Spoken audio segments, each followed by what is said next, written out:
বিএনপির এমপি আশরাফুদ্দিন নিজান লক্ষ্মীপুর 4 আসনের হুইপ রাষ্ট্রপতি ভাষণের উপর ধন্যবাদ প্রস্তাব জানাইতে যে উনি কইলেন রুলস অফ প্রসিজার অনুযায়ী মহামান্য রাষ্ট্রপতি চেয়ারকে সম্মান করতে হবে।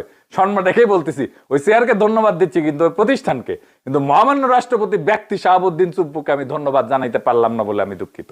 শুনেন, আমি জানি এই রুলস অফ প্রসিডিউর অনুযায়ী মহামান্য রাষ্ট্রপতির চেয়ারকে আমি সম্মান করতে হবে, সম্মান রেখেই বলছি।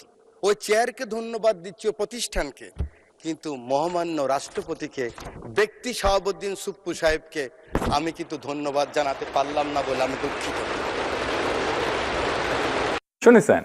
আমি এটা শুনে উনার আগের কিছু বক্তব্য দেখলাম, আগে যখন খালেদা জিয়া সংসদে ছিল সেই সময়, যে দারুণ একটা ন্যাশনালিস্ট লিডার, একদম ইয়াং একজন ন্যাশনালিস্ট লিডার, আমাদের সাথে বরাবর আর কি।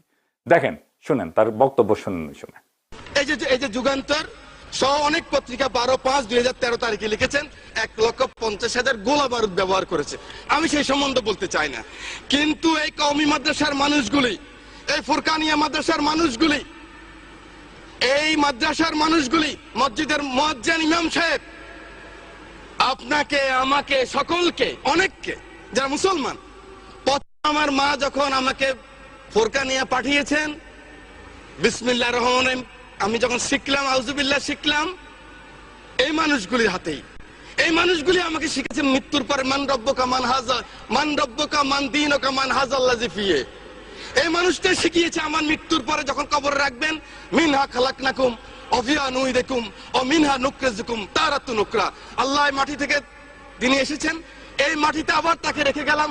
সেই মানুষগুলিকে একটা জিনিস আমি দেখেছি, মাননীয় স্পিকার, এভাবে কান ধরায় এই মানুষগুলিকে যখন এই কান ধরায় পিঠের মধ্যে লাথি মেরে যখন পার করেছে, গ্রাম বাংলা লক্ষ কোটি মানুষ তখন কান্না করেছে। মাননীয় স্পিকার, এটা কিন্তু আল্লাহ সহ্য করবে না। আপনি নাস্তিক হন, আমার কোনো আপত্তি নাই, আপনি ইসলাম ধর্ম না মানেন, আপনার আমার কোনো আপত্তি নাই। আপত্তি আমার এক জায়গায়, আমার নিজের আশরাফুদ্দিন নিজামের আপত্তি এক জায়গায়।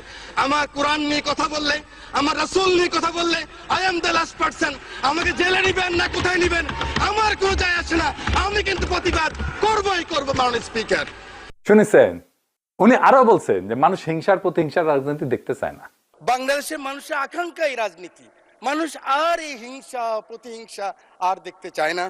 জুলাই অভ্যুত্থানের প্রসঙ্গটা এনে আনলেন, সংসদ ভবনে কোটি কোটি টাকা পাওয়া গেছিল, গণভবনের ইট নিয়ে গেছিল, এটা বিএনপির লোকেরা নেয়নি, জামাতের লোকেরা নেয়নি, জুলাই শহীদের মায়েরা নেয়নি। এটা ছিল রিক্সা চালক, শ্রমিক, সাধারণ মানুষের ক্ষোভের বহিঃপ্রকাশ। শোনেন, কোটি কোটি অর্থ টাকা এই সংসদ